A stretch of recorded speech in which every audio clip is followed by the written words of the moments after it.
Assalamualaikum warahmatullahi wabarakatuh. Izin memperkenalkan diri, nama saya Wida Dinanda, NPM 2138006 dari Prodi S1 Farmasi. Di sini saya akan menjelaskan mengenai ayat-ayat turunnya Al-Quran. Yang pertama adalah Al-Quran sebagai firman Allah Subhanahu wa Ta'ala, di mana harus diperlakukan dengan layak, pantas, dimuliakan, dan dihormati. Allah Subhanahu wa Ta'ala berfirman, "Wa ma yantiqu 'anil hawa in huwa illa wahyu yuha", yang artinya, dan tidaklah yang diucapkannya itu Al-Quran menurut kemauan hawa nafsunya. Ucapannya itu tiada lain hanyalah wahyu yang diwahyukan kepadanya. Quran Surat 53 ayat 4.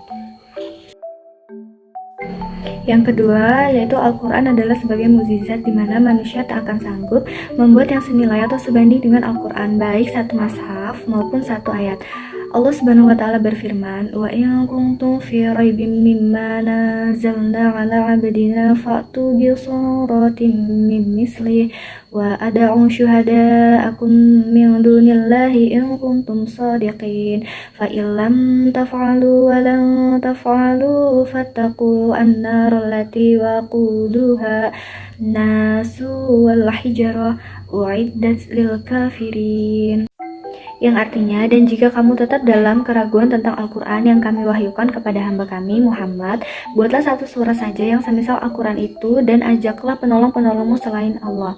Jika kamu orang-orang yang benar, maka jika kamu tidak dapat membuatnya, dan pasti kamu tidak akan dapat membuatnya, peliharalah dirimu dari neraka yang bahan bakarnya manusia dan batu, yang disediakan bagi orang-orang kafir.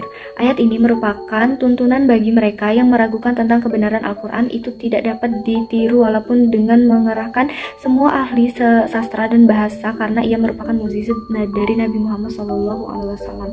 Quran Surat Al-Baqarah 23-24. Yang ketiga, Al-Quran diturunkan ke dalam hati Nabi SAW melalui malaikat Jibril alaihissalam. Allah Subhanahu wa Ta'ala berfirman, "Wa innahu lang tanzilu rabbil alamin", yang artinya, dan sesungguhnya Al-Quran itu benar-benar diturunkan oleh Allah Subhanahu wa Ta'ala semesta alam. Quran Surat Asy-Syu'ara ayat 192. Yang keempat, yaitu Al-Quran disampaikan secara mutawir. Allah Subhanahu wa Ta'ala berfirman, "Inna nahnu nazzalna dzikra wa innahu lahul hafizun", yang artinya, sesungguhnya kamilah yang menurunkan Al-Quran dan sesungguhnya kami benar-benar memeliharanya. Quran Surat Al-Hijr ayat 9. Ayat ini memberikan jaminan tentang kesucian dan kemurnian Al-Quran selama-lamanya. Dan yang terakhir, Al-Quran sebagai bacaan agar mendapatkan petunjuk dalam hidup. Allah Subhanahu wa Ta'ala berfirman, "Syahrul Ramadanal ladzi unzila fihil Qur'anu hudal linnas", yang artinya, bulan Ramadan, bulan yang di dalamnya diturunkan permulaan Al-Quran sebagai petunjuk bagi manusia. Quran Surat Al-Baqarah ayat 185.